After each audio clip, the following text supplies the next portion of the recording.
Welcome to Just Minding My Business Radio, where we are moving at the speed of God, learning what we didn't know we didn't know. I'm your host, Ida Crawford. And I'm your co-host, Ruth Haskins. So grab a pen and paper and get ready for information that you can use.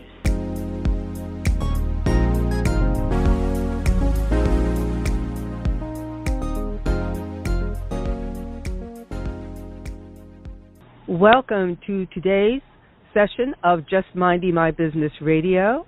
This is your co-host, Ruth Haskins. And I'm your host, Ida Crawford.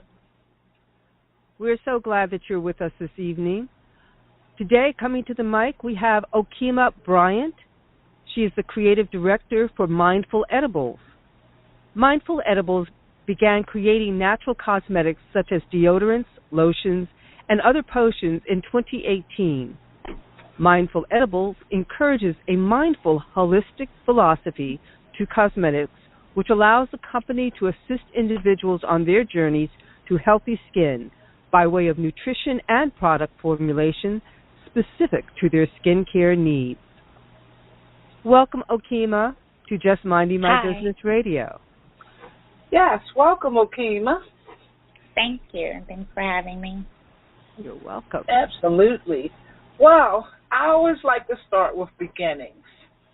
So, how did you get on this journey?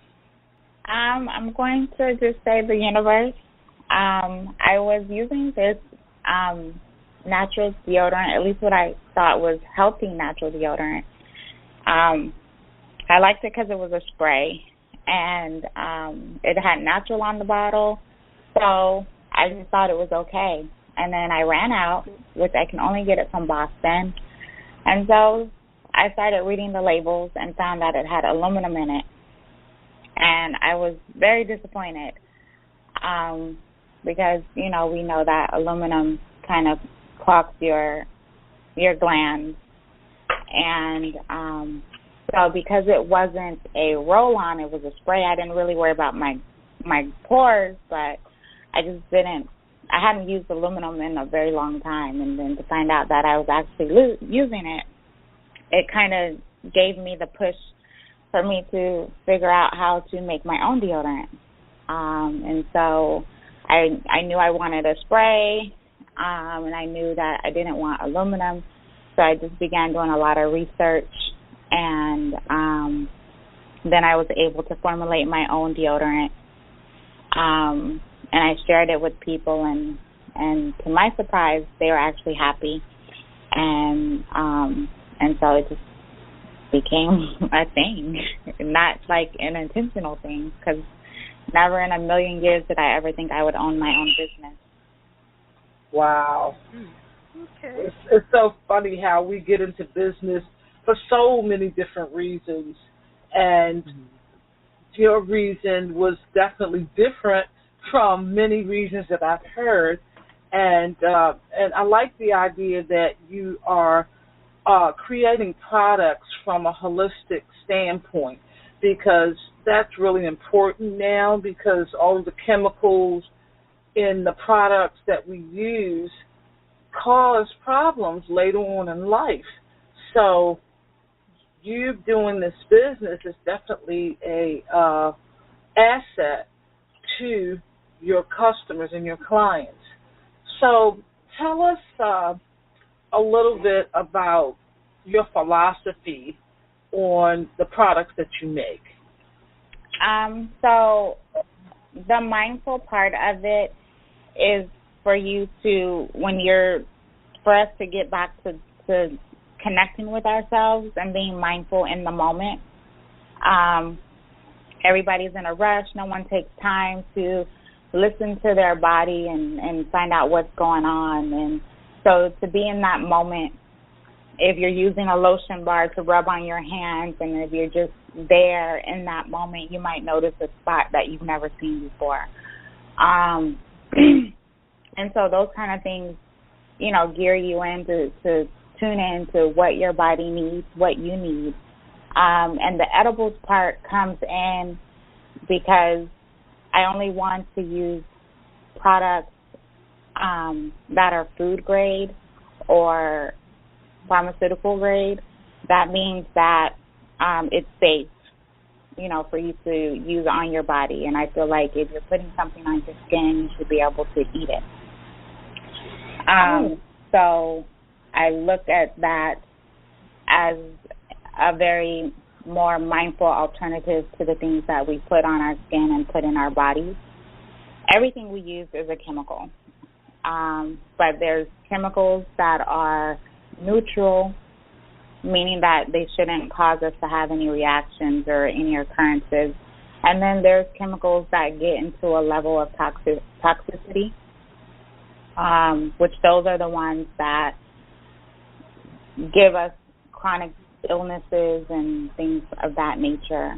And so we need to be aware of what these things are and, where they're found. And unfortunately, a lot of them are man-made in a laboratory. And some of them are natural, that the earth produces itself. So because I wanted to know more, I actually enrolled in school to become a chemist so that I myself can be able to identify these compounds and elements and use them in a more favorable outcome for my clients. Oh, okay, because now, we're in a world where everybody is, I know I read labels on everything, and a lot of times a product may say natural, but if there's a lot of words in the product line that I can't pronounce, number one, I'm like, is this really, really natural? So I take a lot of time now. It takes me about 2 hours now to shop because of reading labels and things like that. And then you're still not sure, but at least you're, limiting the toxic chemicals that can cause the body harm. So what are your thoughts on some of the products that they're selling now and trying to pass on as being natural? So I believe there's 3 main forms of natural. So it's natural that it's produced by Mother Earth and it's in its purest form. Then you have a natural that scientists are able to duplicate to the standards of what it would be if it came naturally from Mother Earth. Then you have natural, as in the scientists use probably natural elements to create it, but it's not reflective of what Mother Earth would have created. And then you have organic, which most people don't realize organic is dealing with the soil and where the component comes from. So, unfortunately, the FDA does not regulate natural or organic. So, people can use these inadvertently, and they can label products organic. They can label products as natural, and that may not be the case. So, unfortunately, and it's the same with our food. They can label it, use these labels, and it may not be the case. And for people of color, our products, hair products especially, come at a greater risk because they do have more toxic chemicals than other products that are out there on the market.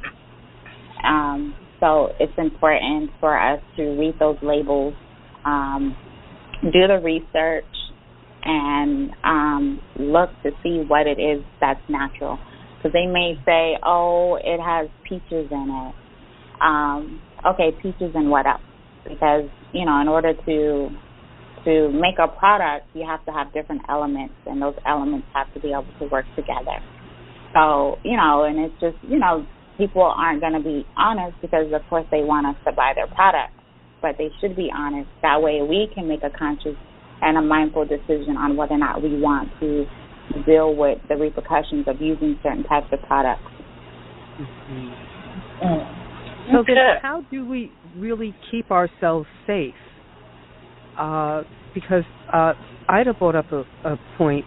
Very often you can read the labels, but it's very true in food products that things change or they find a different way of labeling things. For instance, the whole issue about sugar.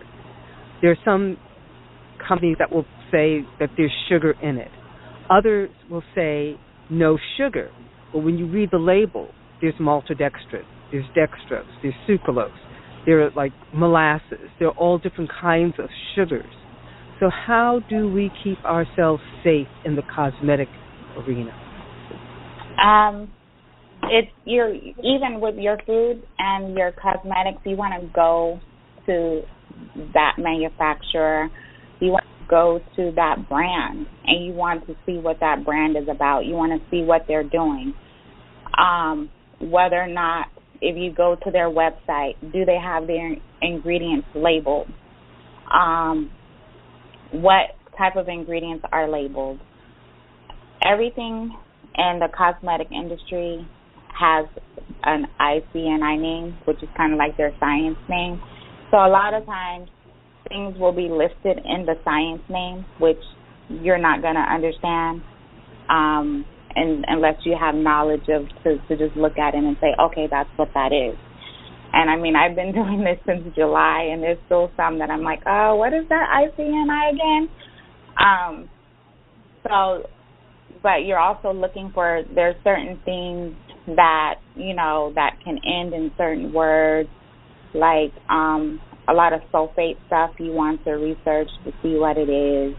Words that you absolutely can't pronounce, like it doesn't look like it's a Latin word, because most of the science names for most products will have like a Latin, and you can kind of decide, okay, this is a Latin name, and then this might not be anywhere near it.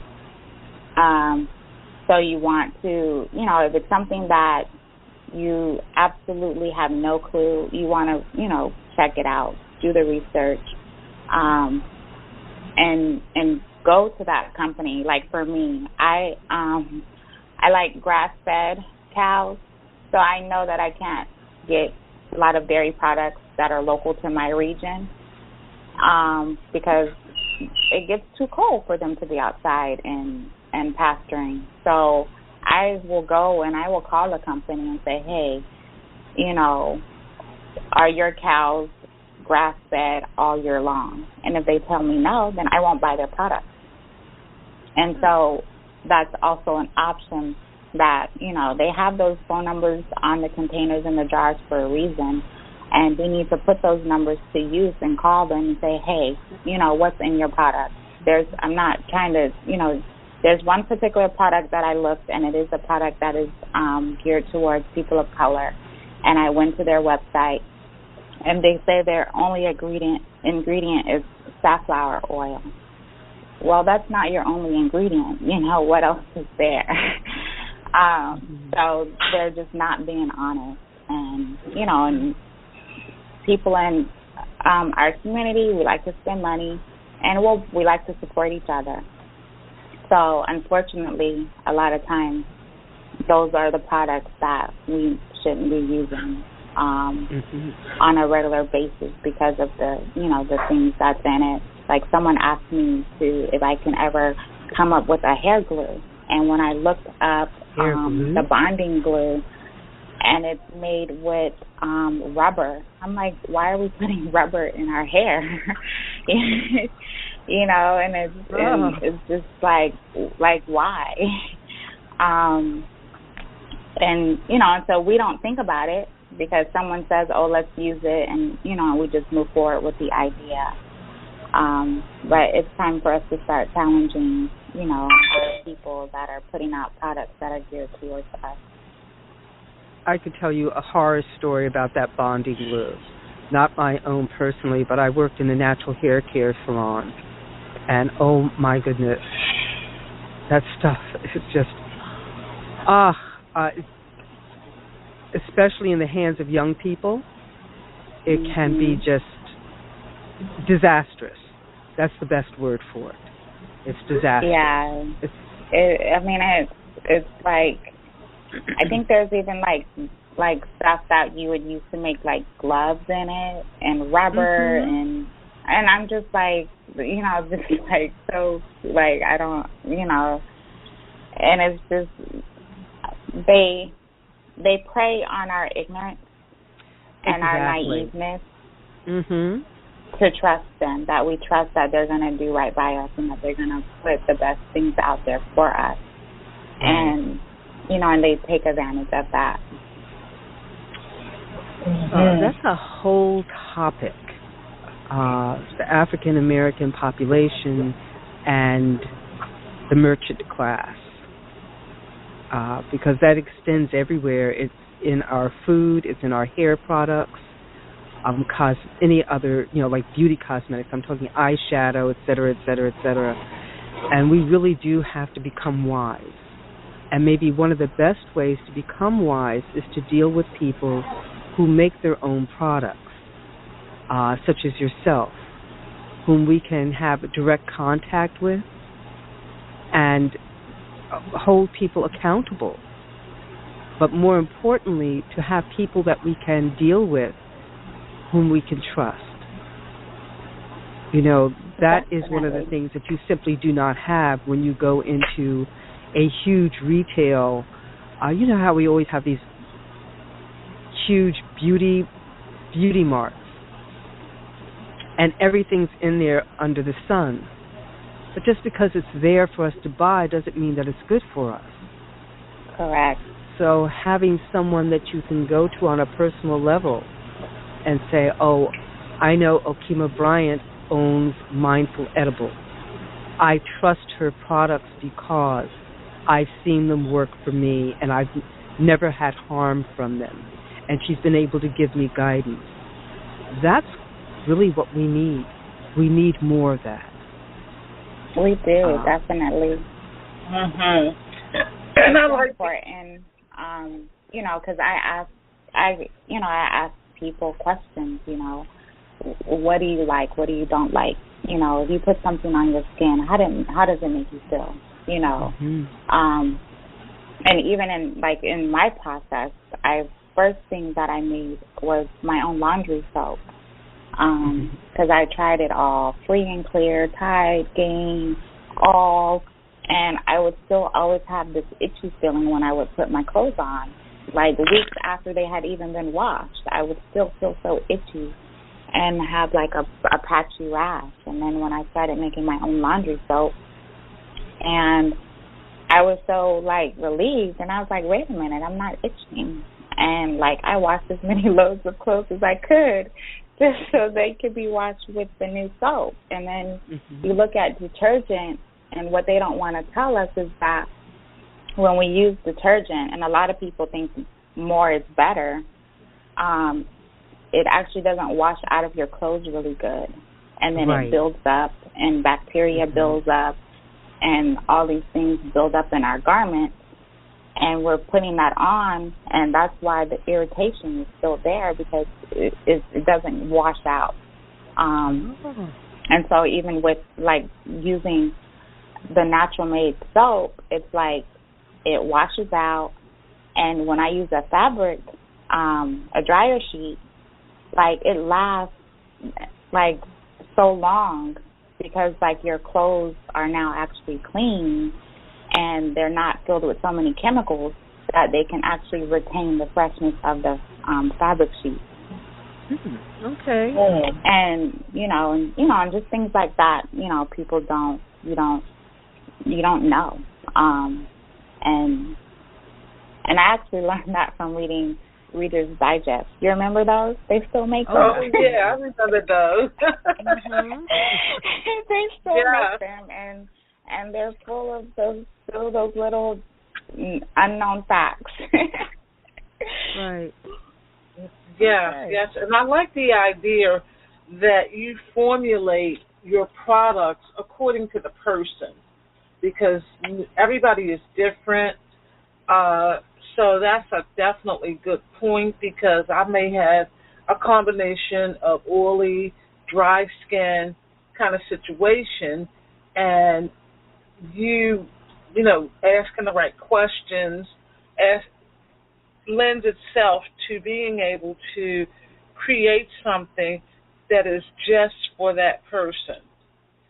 So I do like that about your company. And also, just to give our audience a little snippet of how you go about that, can you share that with us? Some of the questions you might ask?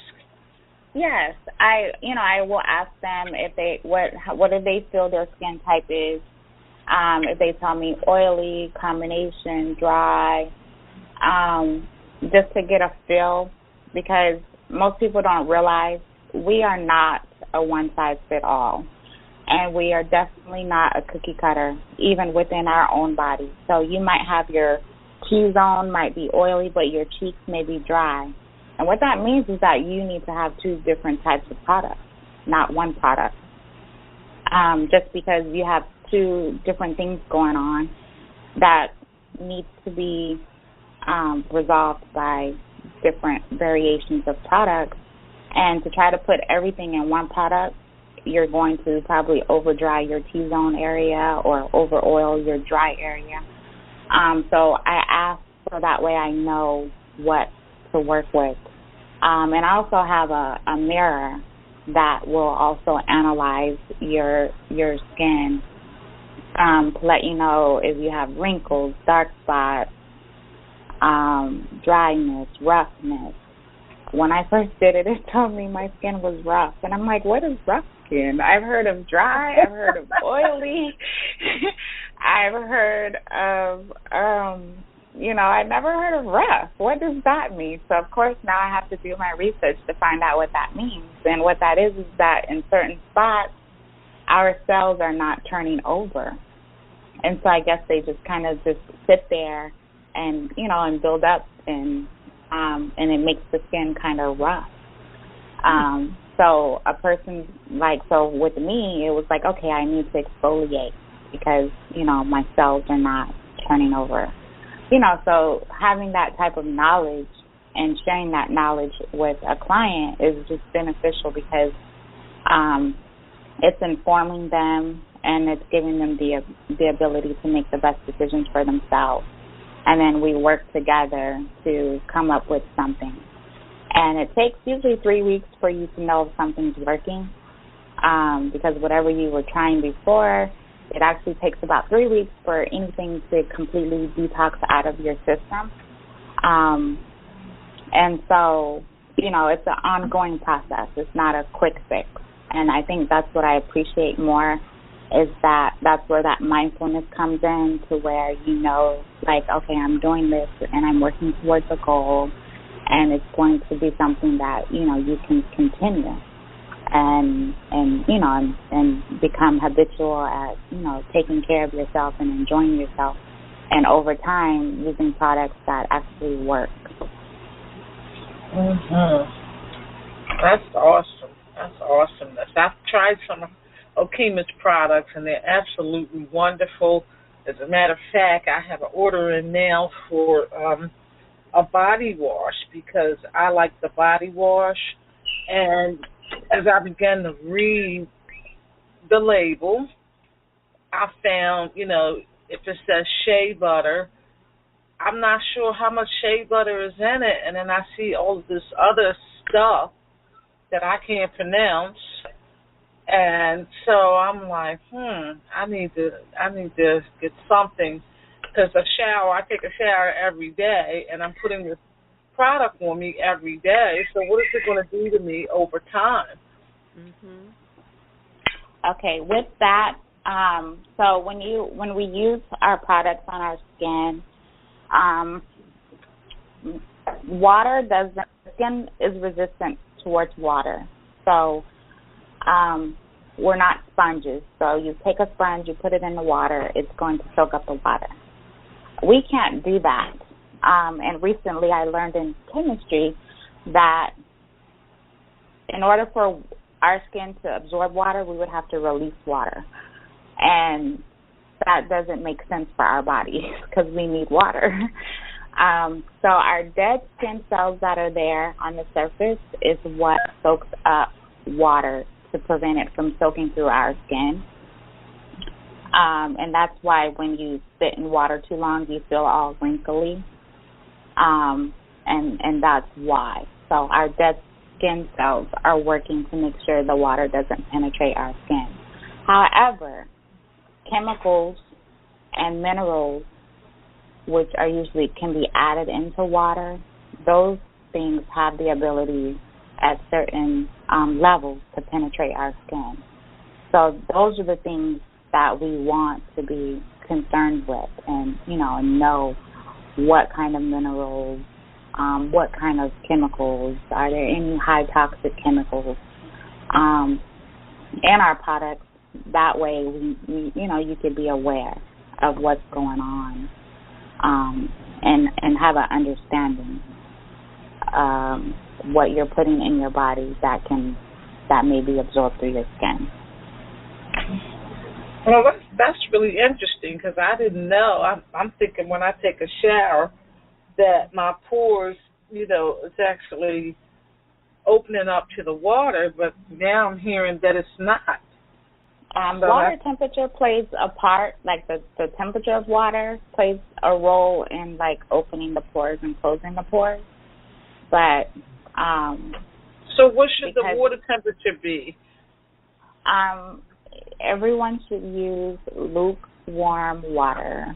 Hot water will burn your skin. Cold water will also burn your skin. So, and with that too hot and too cold, it's also drying to your skin. So lukewarm water is always the best way to go. So when you shower and you're using your washcloth or your sponge or whatever, is that removing the dead skin cells? It helps exfoliate, but it doesn't give it like a harsh exfoliation. So it does. It's mostly just removes like the top layer. Mostly intended to just remove the dirt. So unless you have a sponge that specifies exfoliating, then that is going to remove, go deeper and work at removing some of those dead skin cells. To be honest with you, I'm not that far into chemistry yet. So we have layers. There's lots of layers to our skin. So you have your top layer that everything sits on, and your skin is there to protect you from the particles and all of those things that are in the air, and even certain chemicals and minerals that are inside some of your products, because not everything is going to penetrate the skin. However, you can manipulate products to penetrate the skin. So even if and our skin is shedding every day. It's an everyday, all day occurrence. So if you're just using a regular sponge, it's safe. A regular washcloth, it's safe because I think it's just removing that surface stuff. And then if you get into exfoliating, that's not something that you want to do every day. Because if you're, you have to think of kind of like your a gentle scrub to your skin, which can cause dryness and leave your skin vulnerable to take in things that it generally wouldn't take in. Okay. So how can our listeners connect with you? I'm on Instagram as Mindful Edibles. I have a Facebook page that's Mindful Edibles, a Twitter account that's Mindful Edibles. I have a website that's mindfuledibles.me. My email is naturals, at mindfuledibles.me. And my phone number is 208-598-6988. Okay. So, Ruth, you have anything to add? Because I'm like picking her brain right now. When you were talking about exfoliating and sponges and washcloths, is the loofah one of the better ways of exfoliating? What are the best ways of exfoliating? I know people use loofah. Some people use different scrubs, either sugar scrub or salt scrub. It just depends on what you're trying to get. I would say short term would be like one of those scrubs, or certain types of like alpha hydroxys. I know people use those too. So it just depends on what you're trying to get. The loofah, as long as it's a natural loofah, it will give you a gentle exfoliation over time, but again, it's not something you would want to use every single day. Certain things, something as simple as buttermilk can exfoliate. And because the buttermilk is naturally occurring, and so, again, that's a slow process. I'm not telling anyone to go out and just pour buttermilk all over your body. But it does have that, like a hydroxy type of acid, but it's just not extreme, and it wouldn't be so destroying to your skin. So there's just different things, and it just depends on what. So if you do use a sugar scrub, so I know, like, when I use a sugar scrub afterwards, my face is red. So that's my body telling me that may be too harsh for me. Mm-hmm. So another person may be used to it, especially if they've been doing it over time. But again, those aren't things that you want to do every single day. I have a salve that I make, and I use it on my feet, and it has buttermilk in it. So it's a slow process over time because it's not peeling your skin off, if you understand what I mean. Mm-hmm. So then I put it on after I get out of the shower in the morning, I put it on my feet, I put on my socks. And so by it sitting there working my skin, then when I go to take a shower, then it helps to exfoliate a lot of the dead skin off, which is a more natural thing instead of scrubbing it off. Uh-huh. Okay. Oh, okay. That's very interesting. Alrighty. And what kind of milk is that? Buttermilk. Buttermilk. Okay. I just have to write it down. Don't go sit in the bathtub of buttermilk. Oh, okay. There were people who were famous for that. They said they had beautiful skin. From, I don't know if it was buttermilk, but milk. Who was Cleopatra, and who was the other one? Marie Antoinette. Mm-hmm. Yeah. Well, milk is good. That milk was just fabulous for their skin. I don't know. Well, because we are animals too, so our cells do share some similarities to certain animals, and so when we would need to, replenish some cell structure of our skin, it would help.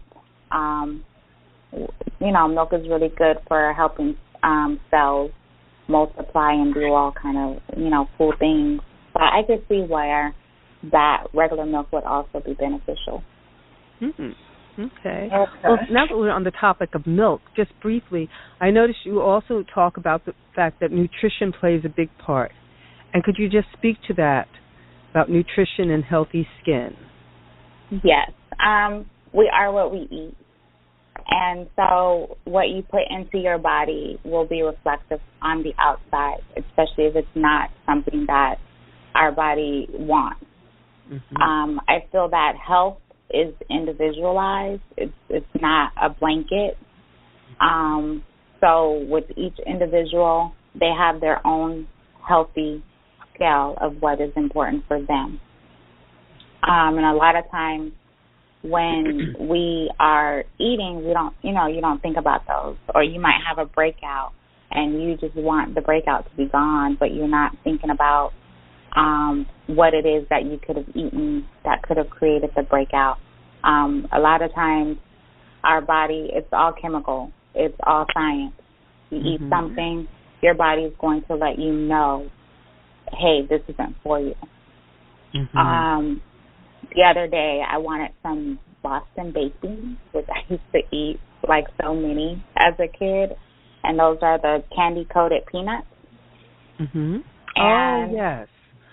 Yeah, and so I hadn't seen them in years, and so I saw them in the store, and I was like, oh, so I grabbed 2 little boxes, and I just threw them back, not even thinking about it, even though I haven't eaten peanuts in probably like 2 years. I didn't think about it, so I threw it back, went on with my day, woke up in the middle of the night, and my lips were swollen, my eyes were swollen, and I was like, what did I eat? But I couldn't remember eating the Boston baked beans. And then when I got my purse and I saw it, and I'm like, the peanuts, so a lot of times because we eat so many things and we start as kids eating these things that we're always in a state of inflammation and we don't know it and we don't realize it. And it's not even about going out and buying a detox kit, because you go out and you buy a detox kit, there's so many things that people don't think about. One, it takes 3 weeks for anything to process out of your system. Detox, they are immediately, which means that whatever you recently ate, that's the stuff that's coming out. And then it also is a shock to your system, because once you are in a state of diarrhea, that means your body's not absorbing any nutrition. And so then you're dehydrating your body. You're taking your body through all these changes with quick detoxes, which, are not beneficial at all. I practice called a process of elimination. So you go 3 weeks without eating, like, for example, peanuts. So I will go 3 weeks without eating peanuts and then see what happens. And if there's something else that's bothering me, if it was milk, I would go 3 weeks without eating milk or drinking milk, and seeing what the end result to that is, because it's not our bodies are not instant. And so then, and most people don't realize, especially when you're using deodorants that clog your glands, that affects your lymph nodes. Then you go out and you buy these detox systems. Are you really detoxing? Because your glands are still clogged, your lymph nodes are still out of whack. So it's just so much more things that, come into play when you're trying to cleanse your body. So it's a 3-week easy process. Lemon water is great. Lemon is great for the body. Even though it's acidic, our bodies know what to do with it once it enters our body. And it's great for digestion. And it's just a simple, light detox. It'll help cleanse your liver. It'll help cleanse your digestive system. And, I would recommend those kind of things, especially if you start noticing, like, breakouts. It could be stress-related, and even if something is stress-related, you still want to check your gut to see what's going on, because our gut holds about 80% at least of our immune system, and people don't realize that either. So eating is very important. Sorry? They call your digestive system your second brain. Yes. Oh, yes, you're correct. It is. And that there's a great connection between your digestive system and your brain. That is so true. And they check in with each other all the time. Right. And, and so, so eating, and I'm bad. My comfort food is McDonald's, but I know I can't have it every day. I know I can't have it every day, and it's my comfort, because, when I was little, that's what I was fed for many years. Okay. But I know when I've had enough. So I'll get a pimple, and my body's like, okay, you too much. It's time to pull back. And, and then I pull back. So those are the things that are important, and those are the things that, prevent long-term and chronic things, being able to tune into your body.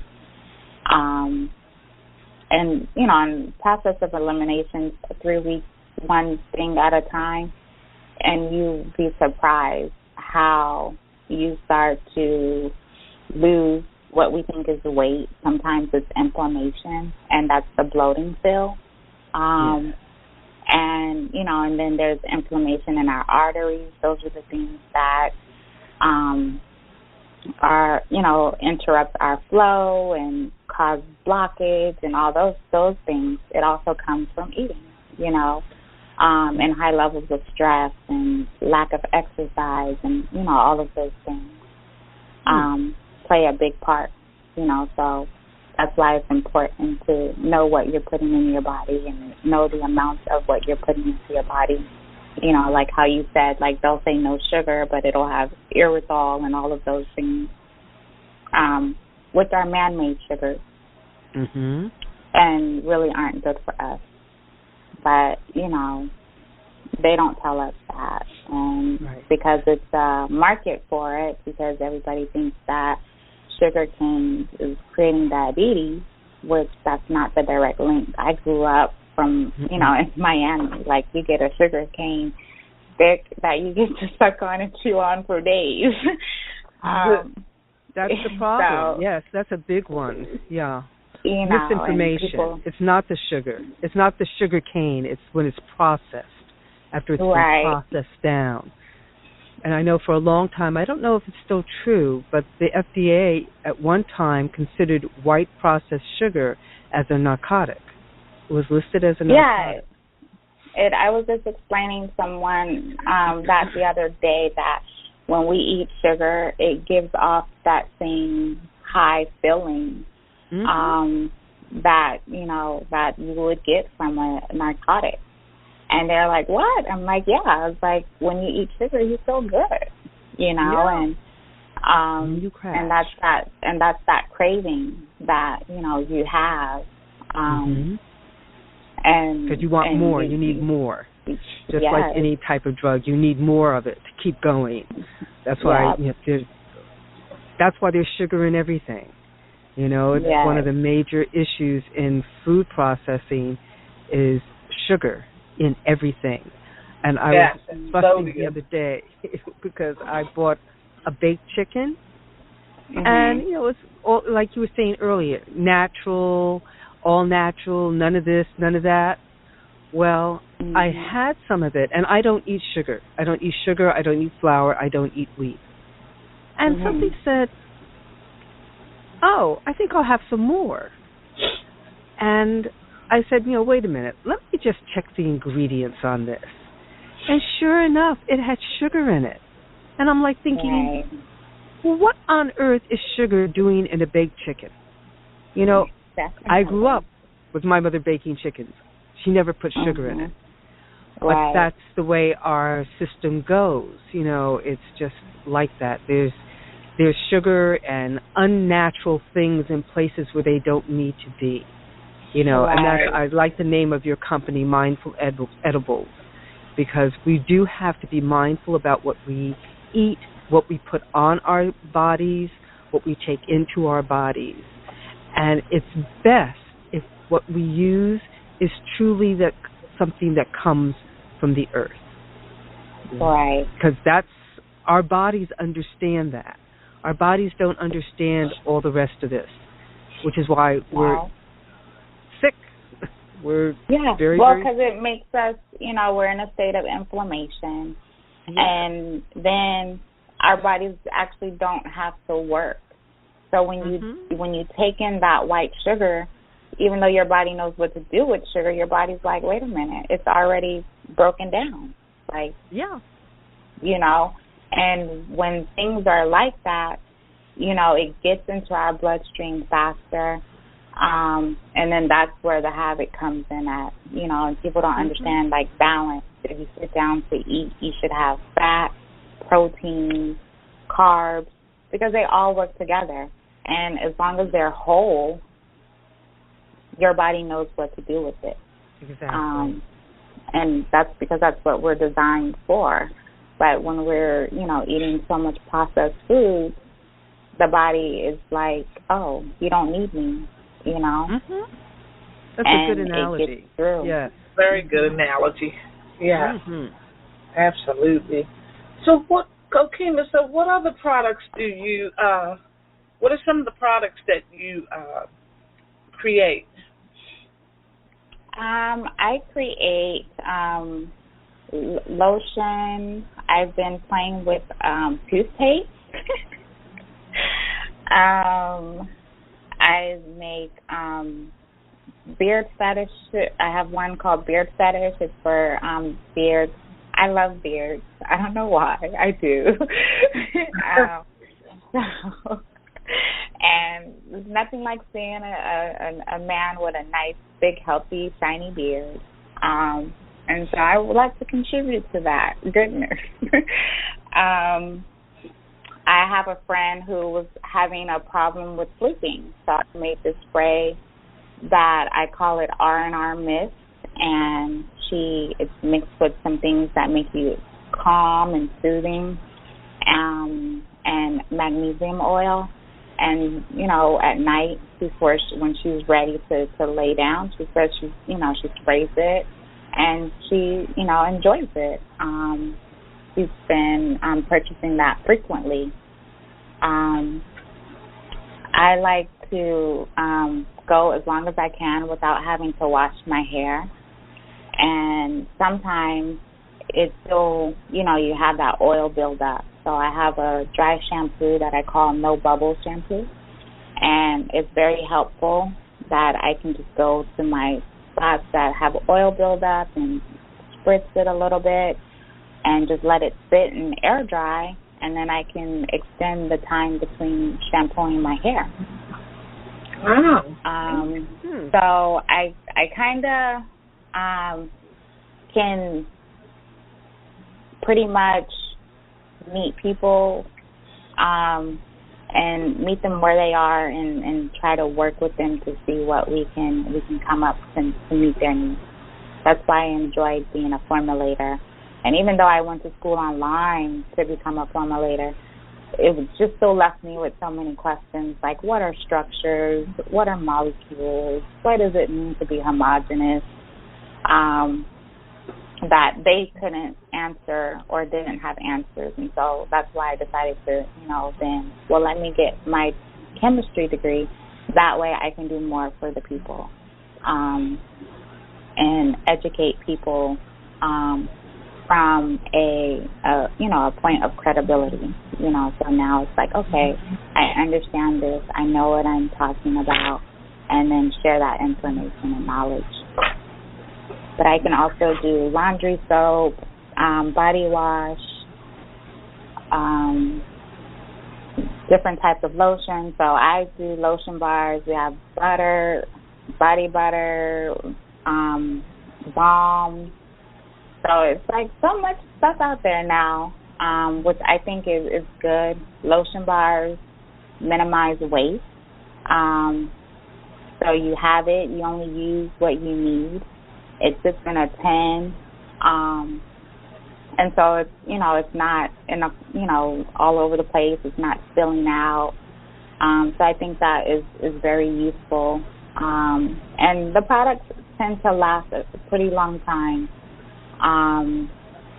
And so I think that is also useful because you only need to use what you need.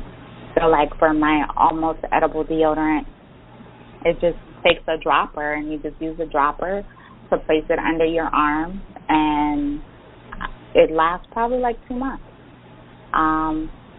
So which is really good because you want something that will expire. However, you want something that is good for you, that that you can work out and get to know, and it could be made to your standards, and that kind of stuff is, I don't know, that's like, makes me excited. So again, how can people connect with you? Instagram, Mindful Edibles. Twitter, Mindful Edibles. Facebook, Mindful Edibles. Website, mindfuledibles.me. And I'm on the Sister Circle website, correct? Yes. Can you give that website? ASCEN.org, and that's ASIST as in Tom, circle.org. And I can be reached by phone at 208-598-6988 or email naturals@mindfuledibles.me. We definitely appreciate you stopping by to educate us on skin products and all the different products that you produce. I'm sure our listeners have a ton of information about some of the things they had not really been mindful of. So we appreciate you, Okima, for coming by and sharing with us. Indeed. Thank you, Okima. And I am truly grateful for this opportunity. I love sharing knowledge with people. It's just like, I feel like if you know something and it's beneficial and if it can save somebody, I feel like I'm obligated to share it. So I have so much gratitude for you guys giving me this opportunity to share and inform people, because that's, so important. Yes, thank you so much. We appreciate you. Thank you. Thank you to the amazing women of a Sister Circle Empowerment Network, ASCEN LLC, and our media partners. Let Just Minding My Business Media promote your business. For information, visit us at jmmb.asistercircle.org.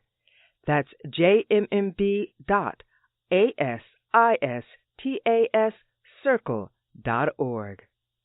Voiceovers by RCH VoiceWorks, for when you want to be heard.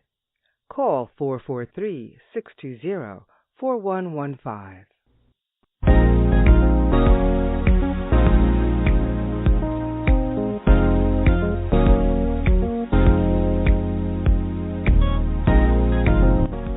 Thank you for tuning in to Just Minding My Business Radio. I'm your host, Ida Crawford.